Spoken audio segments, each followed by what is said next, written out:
సర్వమత ప్రార్థనలు చేసిన అనంతరం భర్త అనిల్ ఆశీర్వాదం తీసుకొని సాగర్ ఒక నిమిషం లైన్ లో ఉండండి. సాగర్ కల్వకుంట్ల కవిత చేతికి చూడండి కడుతూ ఉన్నారు. సేమ్ కేసీఆర్ కూడా ఇలాగే కట్టుకుని వెళ్తారు కదా, చూడండి ఒకసారి. అరుగు కవిత మెడలో రుద్రాక్షమాల కనిపిస్తోంది. కవిత నిదిటిన తిలకం దిద్ది అక్కడ నుంచి బయలుదేరుతూ ఉన్నారు. కవిత కుడి చేతికి కడుతున్నటువంటి చూడండి, కేసీఆర్ కూడా ఇలాగే కట్టుకుంటారు. ఆయన ప్రజాక్షేత్రంలోకి వెళ్ళే ప్రతిసారి కూడా ఇలాగే చేతికి కడతారు. ఇప్పుడు ఆ విధానాన్ని కవిత ఫాలో అవుతున్నారు. సో స్వతంత్రంగా ఎదగాలి అనుకున్నారు.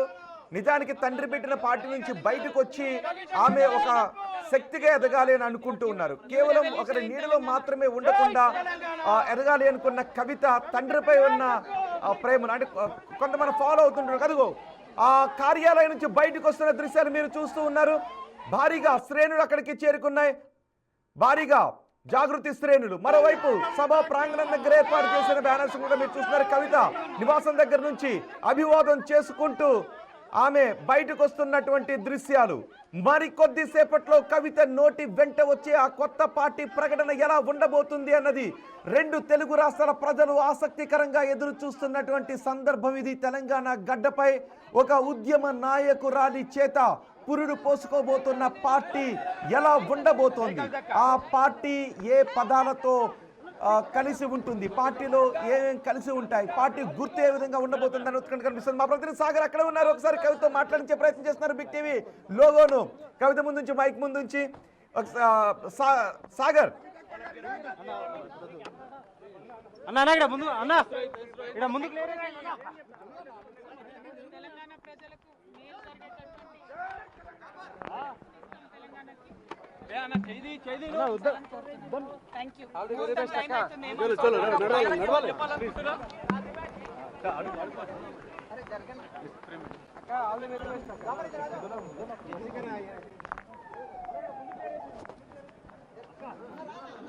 చలో చలో చలో చూడొచ్చు. కల్వకుంట్ల కవిత గ్రీన్ కలర్ శారీ, తెలంగాణ జాగృతి కలర్ ఉన్నటువంటి నేపథ్యం ఉన్నటువంటి శారీతో బ్లూ కలర్ బార్డర్ తో అంటే పార్టీ జెండాను పోలినటువంటి ఆనవాళ్ళు ఉన్నటువంటి శారీలో ఆమె బయలుదేరబోతున్నారు. అక్క ప్రజలకి ఒకటే మాట ప్రజలకి చేతికి ఎందుకు కట్టుకున్నారు? కేసీఆర్ ని ఫాలో అయ్యారా? డెఫినెట్లీ ఒక న్యూ రెవల్యూషన్. మిగతా విషయాలు మాట్లాడక ఓకే సీఎం కాబోతున్నాను, రాజకీయ శక్తిగా ఎదగబోతున్నానంటూ కవిత చెప్తున్నారు. సాగర్ ఒకసారి కేసీఆర్ మాదిరి చేతికి అడిగాము ఇస్రోయిత్, మనం ఆ విషయాన్ని అడిగాము. ఆమె కొత్త రాజకీయ శక్తిగా విప్లవాన్ని సృష్టించబోతున్నామంటూ చెప్పారు. దట్టి కట్టుకున్నారు. జనరల్ గా ముస్లిం సోదరులు అభిమానంతో కడతారు. కేసీఆర్ ఎక్కడికి బహిరంగ సభలకు వెళ్ళినా కూడా మొదట దట్టి కట్టుకుంటారు. ముస్లిం సోదరులు అభిమానంతో కట్టుకుంటున్నారు.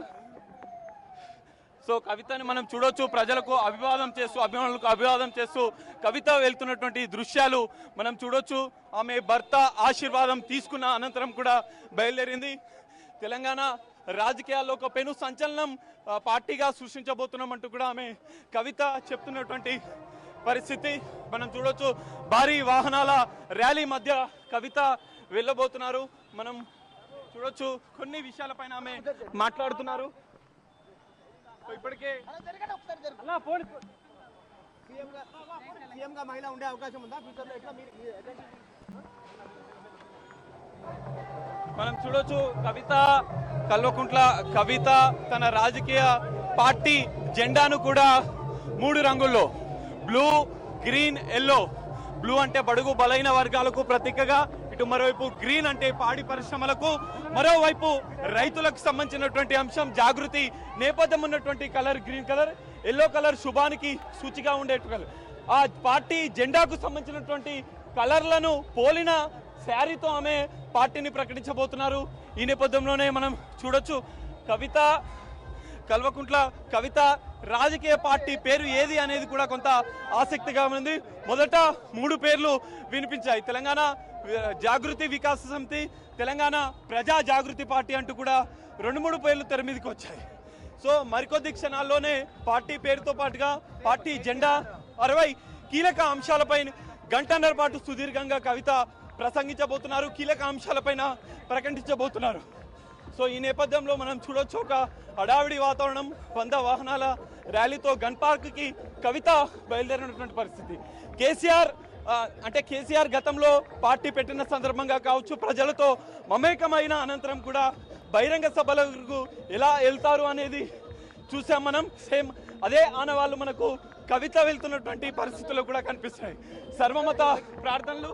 అక్క ఒక్క మాట, పార్టీ పేరు విషయంలో కూడా చూడొచ్చు. కవిత గ్రీన్ కలర్ శారీ మనం చూడొచ్చు. ఆమె వేషధారణలో కూడా పార్టీకి సంబంధించినటువంటి ఆనవాళ్ళు కనిపిస్తున్నాయి. సో గతంలో బహిరంగ సభలకు వెళ్ళినా కూడా కేసీఆర్ ఇదే తరహాలో సర్వమత ప్రార్థనలు చేసిన అనంతరం బయలుదేరారు. సో అదే తరహాలో ముస్లిం సోదరులు కట్టినటువంటి రక్షాని కట్టుకున్న అనంతరం TA09 EU 6666 ఆమె రెగ్యులర్గా వెళ్ళే వాహనంలో కవిత బయలుదేరారు. 60 కీలక అంశాలపైన కవిత ప్రసంగించబోతున్నారు. సో ఈ నేపథ్యంలోనే మనం చూడొచ్చు భారీ వాహనాల ర్యాలీ కూడా మనకు కనిపిస్తుంది. సో తెలంగాణ ప్రజా జాగృతి లేదంటే తెలంగాణ జాగృతి వికాస సమితి అంటే తెలంగాణ ఉద్యమ నేపథ్యం, తెలంగాణ చరిత్ర ఇవన్నిటినీ మిళితంగా పార్టీ పేరు, పార్టీ జెండా ఉండబోతున్నట్లుగా కూడా మనకు అర్థమవుతుంది. తెలంగాణ రాష్ట్ర రాజకీయాలను శాసించే స్థాయికి కవిత వెళ్తుందంటూ కూడా ఆమె ఆశాభావం వ్యక్తం చేస్తున్నారు. సీఎంగా మనం బిగ్ టీవీ ఎక్స్క్లూజివ్గా ఆమె బయటకు వచ్చిన అనంతరం మాట్లాడిన సందర్భంగా కూడా ఖచ్చితంగా సీఎం అవుతానంటూ ఆమె ధీమాను వ్యక్తం చేశారు. సో మనం ఓవరాల్గా చూసుకుంటే సభా ప్రాంగణానికి కాళోజీ నారాయణరావు పేరు, అక్కడ ఉన్నటువంటి ప్రాంగణాలకు సురవరం ప్రతాప్ రెడ్డి, తెలంగాణ చారిత్రక ఉద్యమ నేపథ్యం ఉన్నటువంటి వాళ్ళ పేర్లను సభా వేదికలకు పెట్టిన నేపథ్యంలో ఆమె ఉద్యమ చరిత్రను, ఉద్యమ ప్రస్థానాన్ని ముందు ఉంచి ప్రజలకు తన పార్టీ పేరును ప్రకటించబోతున్నారు కవిత. సో ఈ నేపథ్యంలో భారీ ర్యాలీ, వాహనాల ర్యాలీ 100 కార్లతో గన్ పార్క్ వరకు వెళ్తుంది. 100 కార్లతో గన్ పార్క్ వరకు వెళ్తుంది. అక్కడి నుంచి గన్ పార్క్ నుంచి సభా వేదికకు కాళోజీ నారాయణరావు, మేడ్చల్ మునీరాబాద్ సంబంధించినటువంటి సభా ప్రాంగణానికి వెళ్తారు. అక్కడనే ఆమె పార్టీ పేరును ప్రకటించబోతున్నారు. సో మనం చూడొచ్చు మొదటి నుంచి కూడా బీఆర్ఎస్ నుంచి బయటికి వచ్చిన అప్పటి నుంచి కూడా అనేక సవాళ్లను, అనేక విమర్శలను, సంచలన విషయాలను కూడా కవిత చెప్పినటువంటి పరిస్థితులు కూడా మనం చూసాం. సో ఈ నేపథ్యంలో మనం చూడొచ్చు మొదట ఢిల్లీ లిక్కర్ స్కామ్ కేసులో అరెస్ట్ అయిన అనంతరం కూడా ఆమె తీవ్ర అసహనానికి గురయ్యారు. అనంతరం బీఆర్ఎస్లో జరుగుతున్నటువంటి పరిణామాల నేపథ్యంలో, బీఆర్ఎస్లో జరిగినటువంటి అంతర్గత కలహాల నేపథ్యంలో కవితను పార్టీ నుంచి సస్పెండ్ చేయడం, ఆమె పైన అనేక విమర్శలు బీఆర్ఎస్ నేతలు చేయడం, సోషల్ మీడియా వేదికగా టార్గెట్ చేస్తున్నారన్న నేపథ్యంలో ఆమె ఎయిర్పోర్ట్ వేదికగా అమెరికాకు వెళ్ళిన అనంతరం కూడా ఎయిర్పోర్ట్ వేదికగా కొన్ని సంచలన ఆరోపణలు చేశారు బీఆర్ఎస్ కీలక నేతల పైన. కేసీఆర్ దేవుడు, కేసీఆర్ చుట్టూ దయ్యాలు ఉన్నాయి అంటూ కూడా సంచలన కామెంట్స్ చేసిన అనంతరం కూడా తన తిరుగుబాటు బావుటాను ఎగరవేశారు బీఆర్ఎస్ నేతల పైన, సంతోష్ రావు పైన, హరీష్ రావు పైన, ఏకంగా తన అన్న కేటీఆర్ పైన కూడా కొన్ని సంచలన కామెంట్ చేసిన అనంతరం కూడా ఆమెను పార్టీ నుంచి సస్పెండ్ చేసిన అనంతరం కూడా జాగృతి రాజకీయ శక్తిగా ఎదగబోతున్నాం, త్వరలో రాజకీయ పార్టీగా రాబోతున్నాం అంటూ కూడా ఆమె ప్రకటించారు. ఇప్పుడు అదే జరిగింది. రాజకీయ పార్టీగా తెలంగాణ జాగృతి రూపుదిద్దుకోబోతుంది. 20 ఏళ్ల సుదీర్ఘ నేపథ్యం, ఉద్యమ నేపథ్యం తెలంగాణ జాగృతికి ఉంది. సాంస్కృతిక, సామాజిక అంశాలపై ఎన్నో పోరాటాలు చేసింది. తెలంగాణ బతుకమ్మకు సంబంధించినటువంటి విషయాన్ని విశ్వవ్యాప్తం చేసిన ఘనత కూడా తెలంగాణ జాగృతికి, కల్వకుంట్ల కవితకి ఉంది. సో ఈ నేపథ్యంలో ఆ ఉద్యమ నేపథ్యాన్ని, ఆ ఉద్యమ ప్రస్థానాన్ని, ఉద్యమ చరిత్రను ఆలింపు చేసుకొని ఆమె రాజకీయ శక్తిగా ఎదగబోతున్నట్లుగా కూడా చెప్పారు. తెలంగాణ రాజకీయాల్లో కల్వకుంట్ల కవిత కొన్ని పెను సంచలనం. మనకు బిగ్ టీవీతో ఎక్స్క్లూజివ్గా ఇంటి నుంచి వెళ్తున్న సందర్భంగా కూడా రెవల్యూషన్, ఒక విప్లవాన్ని తన పార్టీ, రాజకీయ శక్తి, రాజకీయ పార్టీ తెలంగాణ రాజకీయాల్లో సృష్టించబోతుందంటూ కూడా కవిత మాట్లాడిన తీరు. సర్వమత ప్రార్థనలు చేసిన తీరు, తండ్రికి సంబంధించినటువంటి ఆనవాళ్ళు కూడా కల్వకుంట్ల కవితలో మనకు స్పష్టంగా కనిపిస్తున్నాయి. ఎందుకంటే ముస్లిం సోదరులు వాడేటువంటి, అంటే జనరల్గా ఏదైనా బహిరంగ సభలకు కేసీఆర్ వెళ్ళిన సందర్భంగా కూడా ఆయన ఖచ్చితంగా ఇక్కడ ముస్లిం సోదరులు దట్టి కడతారు, అక్కడ ఉన్నటువంటి అది ఒక రక్షగా కడతా ఉంటారు. సో అదే తీరుతో కల్వకుంట్ల కవితకు ముస్లిం సోదరులు కట్టారు. సో ఆనవాళ్ళను కూడా మనం చూసాం. అనంతరం భర్త పాదాలకు మొక్కి ఆయన ఆశీర్వాదం తీసుకొని కవిత బయలుదేరినటువంటి పరిస్థితి. సో అమరవీరుల స్థూపంలో గన్ పార్క్ వద్ద అమరవీరులకు నివాళులు అర్పిస్తుంది. గతంలో కూడా కేసీఆర్ ఇదే విధంగా అమరవీరులకు నివాళులు అర్పించి బహిరంగ సభలకు వెళ్ళేవారు. కొన్ని ముఖ్య కీలక ఘట్టాలు కూడా అమరవీరులకు నివాళులు అర్పించిన అనంతరమే చేసేవారు.